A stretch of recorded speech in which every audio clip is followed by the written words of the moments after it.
Hello, welcome to another English Sparkling with Tweedy video. I finally managed to get out to my usual favourite spot.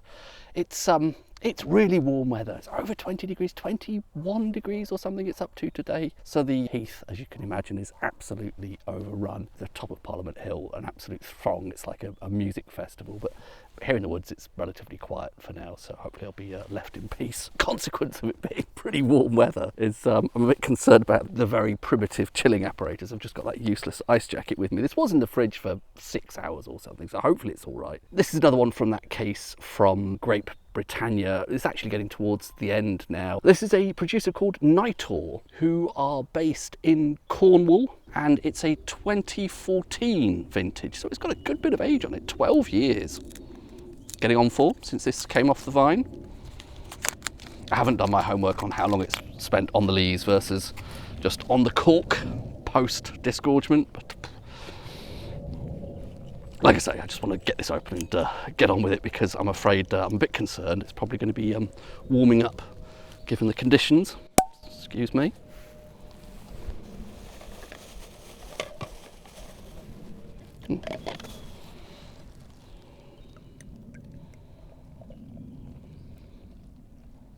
That is what that looks like. The mousse dissipated rather quickly, but quite a deep gold colour. Does that mean there's perhaps more than a normal amount of Pinot and or Meunier?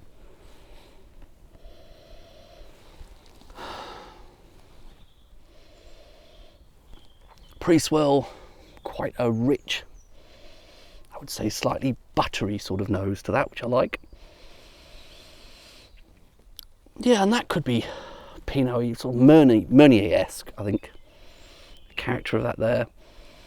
Yeah, it's got that sort of buttery richness that you sometimes get from Meunier, or you sometimes get that buttery thing from the Chardonnay when it's had some oak interaction. But yeah, I like that. There's a little bit of sort of berry fruit going along with that, which suggests to me again some Pinot influence. And I think a sort of biscuity underpinning there. It's reminding me a little bit of the, was it the Old Bourne Blanc de Noir from the other day? A little bit of a hint of that. Let's see what the swirl does to that.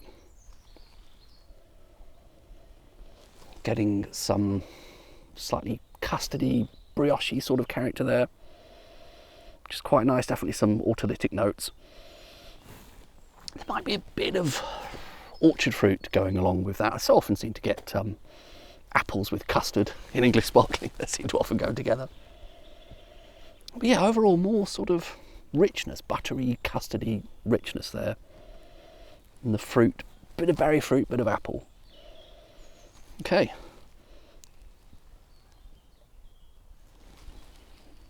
Nice and crisp on the palate. I'm just mostly relieved it's actually cold, which it probably won't be for long, so I probably need to get on with this. The stupid ice jacket thing has done its job. Getting a nice citrusy note on the palate that was less apparent on the nose. Reminded a bit of lemon curd in a nice way. Not sure lemon curd in itself was ever a thing I particularly like, but when you get sort of citrusy character but some kind of rich, almost custardy quality again. So lemon custard, is that a thing? Could be. Lemon patisserie. Some sort of baked lemony product. Lemon sponge pudding? Could that be a thing? Lemon drizzle cake, something in that sort of area, but there's definitely a good amount of zing. Not huge, but a nice, refreshing, crisp zing to go hand in hand with all of that. And that's probably where I'm being reminded of lemons. And there might be some orchard fruit on the palate as well. Hoverfly.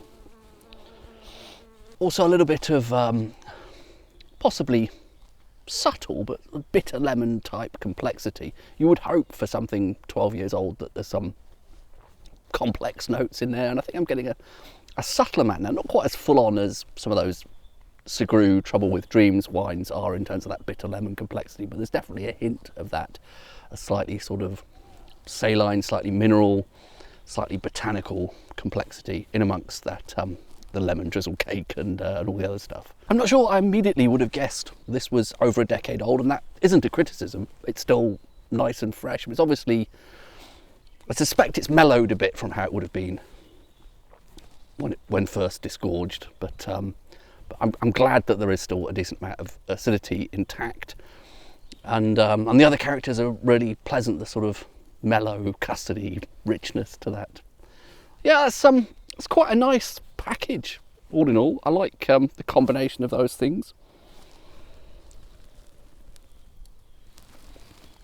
Quite a nice mouthfeel, and that runs into that slight sense of minerality and complexity. Nice effervescent tingle there, and a pleasant longish finish, I suppose. I'm still just about noticing that. Yeah, the bit of zing and the bit of bitter complexity. Yeah, well, that's very pleasant, nice, good stuff. I don't think it was crazily priced, considering it's a dozen years old practically. I'll put the price on screen. I can't remember off the top of my head, but none of these from that order from Great Britannia were particularly pricey. I went for some comparatively budget ESWs there, so I think that's pretty good value for money. Do I get a sense of something uniquely Cornwall about it? I would love to say I was picking up sort of clotted cream and Cornish pasties. I don't know how the hell you'd get Cornish pasties into a sparkling wine. That would be weird, wouldn't it? I will sit here and mull it over for a bit. I particularly want to look for something uniquely Cornish now. I think that would be the icing on the cake here, and I may well find it with a couple more glasses. But other than that, I'm going to sit here and enjoy this surprising peace and quiet, considering the bedlam on the more open bits of the heath, just a few hundred yards over that way. I'm going to savour the tranquility in here. L'homme vert et tranquille. It's a reference to a recent Tweedy Pubs video. Might make sense if you haven't watched it. Might not make sense if you have watched it. I'm babbling now, aren't I? Cheers. Don't know if you're interested in a quick look at what I can currently see, my view of the woods. Like I say, surprisingly pleasant and tranquil here. I can just hear dogs barking stuff off in the distance, but other than that, considering, like I say, the throngs elsewhere on the heath, this is wonderfully quiet. Nice colour to the sunlight. I suppose we've got a bit of komorebi here, haven't we? But the particular colour that gives the leaves really lovely, and the bluebells are probably starting to turn now, aren't they? But as I may have said in an earlier video, I seem to be a bit bored of them this year. They're not really doing it for me. 2026, probably I'll come back to it next year. I'm having an off year. But yeah, that aside, really lovely. I'm so delighted it's not actually that busy here in the woods. What a privilege to have this little bit of space to myself. I looked up the official tasting notes just to see if there was anything I'd missed here, and I'm pretty proud of myself actually. I did this without having done any homework at all. I hadn't previously read any official notes about the wine, not even the blurb on the back of the bottle, but I think I got pretty close actually. It's 60% Pinot and 40% Chardonnay, so it is pretty dominated by Pinot, and I think I noticed that in the colour and some of the initial nose characteristics there. And they describe it as having wonderful aromas of citrus, candied apple and buttery pastry on the nose. I think I said some version of that, didn't I? I was talking about a bit of orchard fruit, buttery richness and some sort of autolytic sort of, did I mention pastry? I might have mentioned pastry, perhaps I said biscuits. On the palate, flavours of lemon shortbread and creme patisserie combine to create a deliciously complex sparkling. So I talked a little bit about that complexity, some of the lemon notes, and again, that sort of biscuity quality that it had to it. So I think I actually quite pleased with myself. I should probably always preface, how do you say that word, these videos by saying I am just an amateur. I've never worked in the wine industry. All of these tasting notes that I come up with are just my opinions on things, so take it with a big pinch of salt.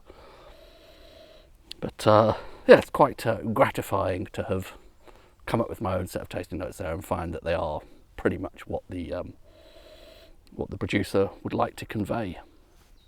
I'm very tempted to say this reminds me of scones with clotted cream and a bit of lemon curd. I really want this to be sort of Cornish somehow, which is of course absurd. You wouldn't expect grapes grown in Cornwall to exhibit the flavours of non-grape based Cornish foods. That is a ridiculous expectation. And I don't know if I said earlier that I wouldn't immediately notice that this is particularly old. I think I am getting a sense now of a bit of age, because There is a little bit less fizz than you get with a brand new wine, and that is very much an expected trade-off of age.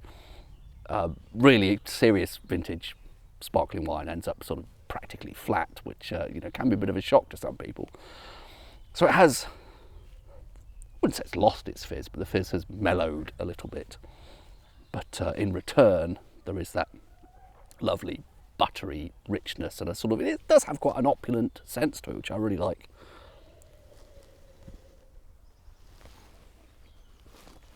Whether or not this is a perfect wine for what is actually, to me, quite a warm day, 20 degrees plus, not really tweed weather anymore, you may notice I'm wearing flannel. I might actually prefer on a day like today to have, rather than something aged and opulent, I might actually prefer to have something sort of really fresh and lively and vivacious. But this is certainly not flabby by any stretch of the imagination. It hasn't lost its acidity. It's still there, mellowed, but not completely vanished.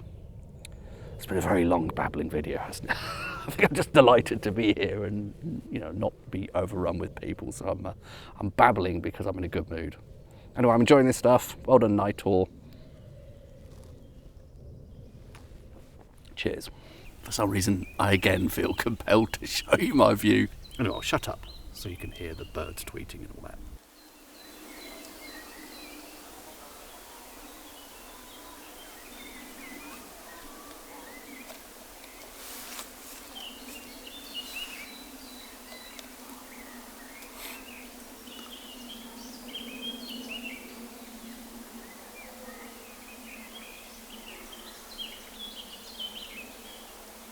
My setup for recording ambient audio. Got my lav mic in a stand of Ollie. You can see the cable trailing down to the ground there, and there is the good old Tascam DR10L Pro.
Do you have hay fever?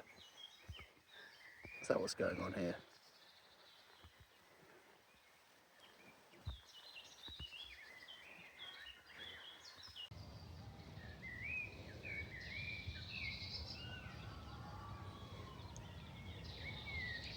What are your plans for this evening, Mr. Fox?